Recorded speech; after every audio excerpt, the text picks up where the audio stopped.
Di awal tuh susah banget, gue dari yang volunteer gue nggak bayar orang, makanya gue ngegaji gitu kan, itu proses gitu. Dan sekarang salah satu yang jadi pembelajaran gue juga adalah gue menormalkan salah.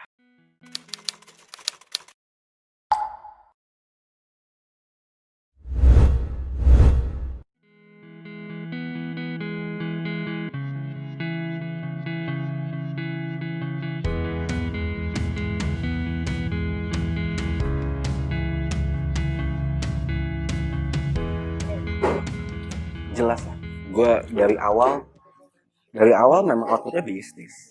Memang gue cari cara gimana tuh sustain gitu. Dari awal gue nge-state ini company, jelas kita PT kok, kita pasaran terbatas, memang ini sebuah perusahaan. Dan mindset gue juga when it comes to company it's business, ya lu cari duit itu. Nggak ada orang yang bisnis for the sake of charity gitu. Jadi kayak charity ya charity, bisnis ya bisnis. Nah, when it comes to bisnis, tapi di situ gue sadar kenapa social enterprise penting.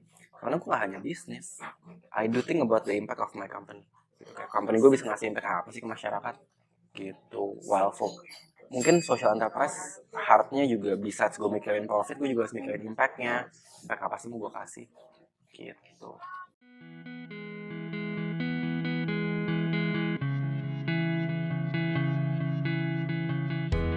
Validate business model gitu. Ketika lu mau ngebantu orang untuk sustain sama dirinya, the first one that you have to help is yourself gitu. Jadi memvalidasi bisnis model. Gue pernah cuman punya uang tinggal 10.000 gitu, kayak gue nggak duit sama sekali di kantor. Gue beli gorengan dulu dari pagi sampai malam, gue cuma makan gorengan kayak gitu. Itu that kind of struggle lah, kayak as an entrepreneur. Cuman di state sekarang alhamdulillah gue bisa makan gitu. Kayak maksudnya gue udah berdiri di kaki gue sendiri, gue hidup dari uang gue sendiri, gue menikah pakai uang gue sendiri. Itu jadi kayak oh, it's part of the journey. Memang lo harus merasakan itu dulu gitu, karena cuma lo pengen bantu orang kalau nggak bisa bantu diri lo sendiri gitu sih. Jadi ya itu tantangan terberat, validate business model dan managing people gitu. Kayak ketika gue belajar tentang bisnis, gue belajar tentang marketing, gue bisa mempelajari itu dengan mudah karena it's teori gitu. Kayak oke, gue adapt, gue jalan. But when it comes to people, manage people, build a right structure for your company, it's beyond gitu. Karena lo dealing with manusia. Jadi mungkin ya tantangan tahun pertama, tahun kedua adalah bisnis model. Kemudian sekarang juga menjadi salah satu tantangan adalah ya sekarang gue punya karyawan 25 gitu. 25 orang hidupnya bergantung sama gue. Kalau gue nggak do the best untuk make money, ya ada yang udah nikah. Kayak gue memikirkan it's beyond lah.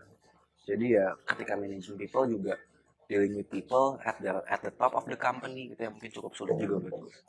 At the top of the company, terus lo harus melihat ke bawah lagi pendekatan seperti apa. Dan gue akhirnya mindsetkan, gue menemukan satu culture company. Gue bilang nama company kita tuh, kalau nama kantor kita Arena Bermain gitu. Jadi kayak gue selalu bilang mindset lo kalau mau ke kantor jangan mau kerja, mindset lo mau main, you want to spend time with people here. Karena gue ke luar ya, when it comes to external gitu, gue selalu bilang gue pengen bantu orang, gue pengen orang sehat mental dan lain-lain. Ke company juga gue begitu. Kalau misalnya mentally lo tidak baik-baik aja, gue gak punya jatah cuti by the way, mentally lo tidak baik-baik aja silahkan cuti, asal tau diri gitu, lo gak cuti setahun gitu.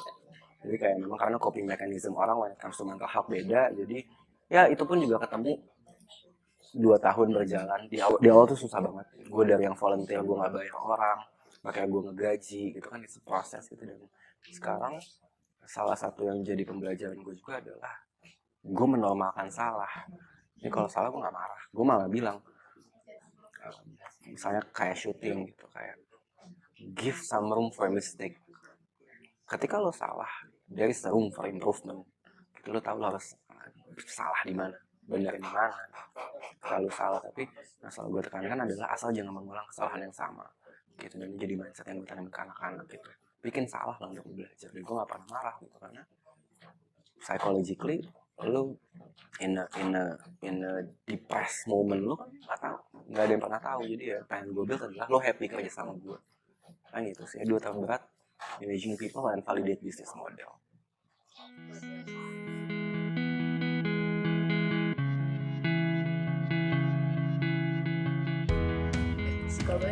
Ada beberapa.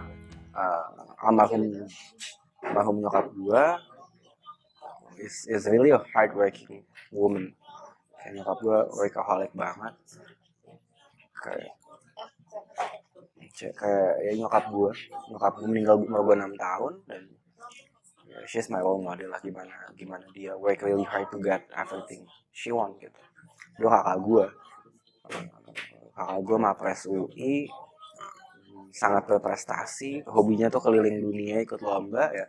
Gue cuma bilang nanti gue akan kayak dia tapi dengan cara gue gitu. Satu lagi Steve Jobs.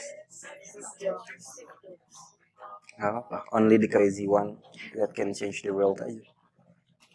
Kayak itu sih, kayak menurut gue ya Steve Jobs mengubah dunia. Apa yang lo pakai sekarang, handphone, the way you communicate, kayak dia menciptakan sebuah inovasi gitu. Ya, banyak sih sebenarnya inspiration gue sama Rumi, kayak filsuf, the way people think. Menurut gue one of the most powerful weapon in the world is ideas gitu. Kayak menurut tuh kenapa ada nuklir karena ada ide, kenapa ada perang karena ada ide, ada konsep gitu. Jadi pola berpikir orang kayak gue ngefans sama itu ya. Rumi dan Steve Jobs sekarang yang dua yang jadi inspirasi.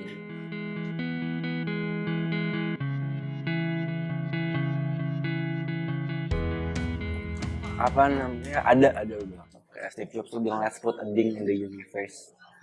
Let's put a ding in the universe. Jadi kayak I'm putting my ding sih. Kayak this is the ding. Sebelum gue mati gue udah menanamkan ini. Gitu. Dan ya itu Steve Jobs selalu tiap pagi dia bilang kalau misalnya hari ini hari terakhir di lo mau ngapain. Gitu. Dan ternyata gue punya trauma akan kehilangan. Nyokap gue meninggal waktu gue kecil. Bokap gue meninggal dalam 1 minggu menuju gue lamaran. Dan I realize gitu kayak waktu lu di dunia gak ada yang pernah tahu. In a snap kayak lu bisa meninggal kapanpun gitu. Jadi yang gue jadikan pedoman adalah ketika gue mati gue udah menanamkan cukup benih di dunia dan menanamkan bekal untuk gue di kehidupan selanjutnya.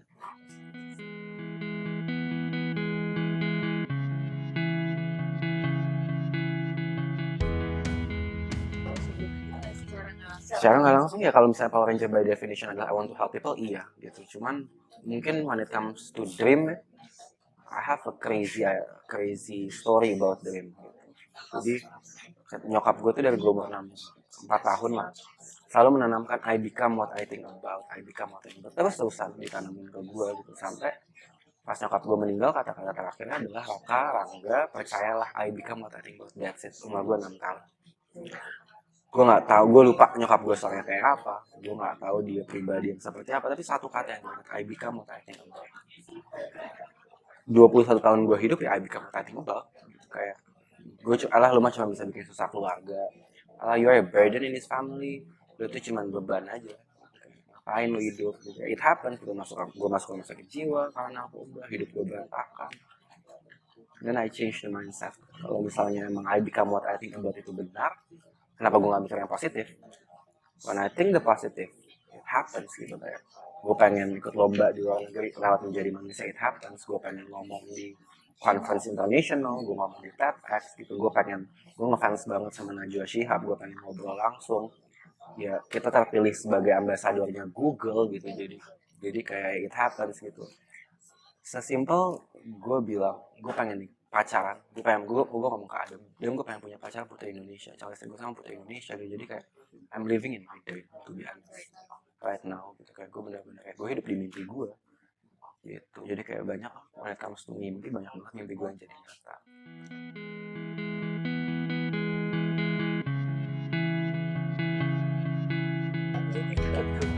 Karena gue mikir gitu, kalau gue ya tadi I become what I think about and you work really hard to achieve it. And after you work really hard, you surrender. Ya lu pasrah, amor fati, jatuh cinta sama takdir lu lah. Kalau misalnya emang tidak ditakdirkan seperti itu gitu, ya lu tidak akan mendapatkan itu gitu. No matter what gitu. No matter how hard you try, kalau nggak buat akan buat lu. Jadi ya kalau misalnya gue udah bermimpi terus gue berusaha, ya gue pasrah. Ya gue amor fati, memasrahkan sama takdir sampai akhirnya. Yang gue jadikan pedoman sekarang adalah bermimpilah setinggi-tingginya tapi berekspektasilah serendah-rendahnya gitu. Karena yang bikin kita sakit ya ekspektasi. Gue menjalani hidup gue sekarang ya no shit lah, gue kehilangan bokap, gue goyang lagi, gue next week gue akan ke psikiater lagi gitu setelah 3 tahun. Nanti I need help, I need professional gitu. Cuma apa yang gue jadikan pedoman sekarang, I feel content with myself sih. Gue merasa sangat content aja.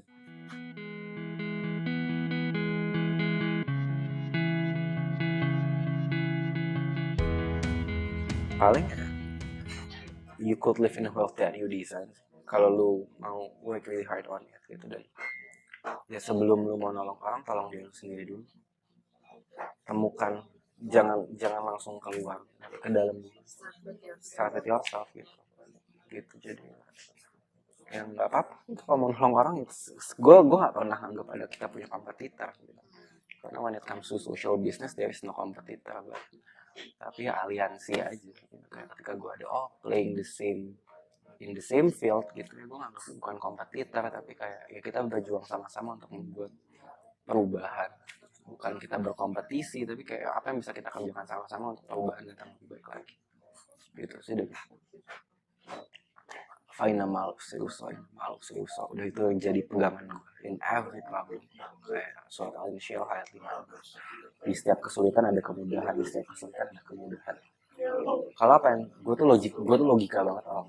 Kayak gue tuh selogika itu, gue menemukan Islam juga by logic gitu. Jadi kayak ya itu tadi, kalau misalnya secara logika gue, apa yang gue percaya aja bilang bahwa di setiap kesulitan ada kemudahan, di setiap kesulitan ada kemudahan. Ketika lo punya masalah, jangan nyerah gitu, find the solution gitu.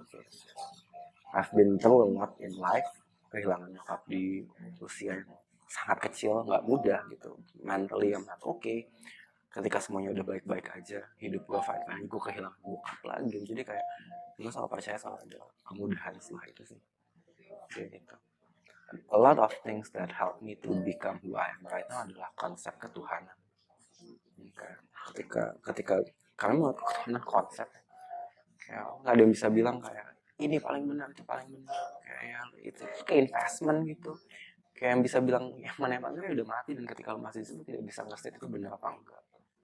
Jadi kayak ya, ketika gue percayakan sesuatu ya gue mau gue apa yang gue percaya dan tidak mengusik iman orang lain.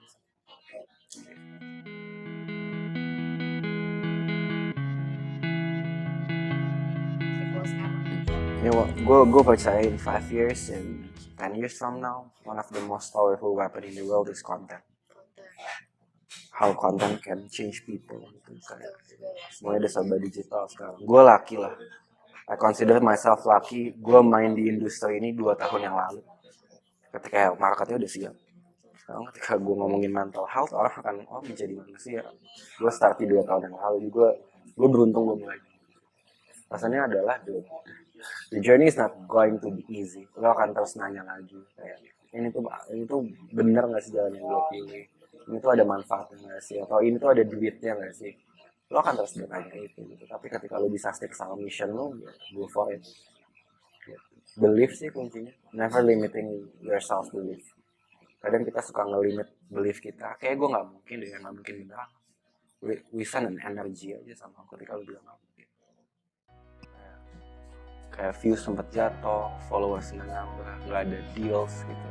To be honest, this pandemic gue nggak ada deal sama sekali. Kayak pendapatan gue berkurang banyak banget karena pandemi ini gitu. Awal tahun gue bisa generate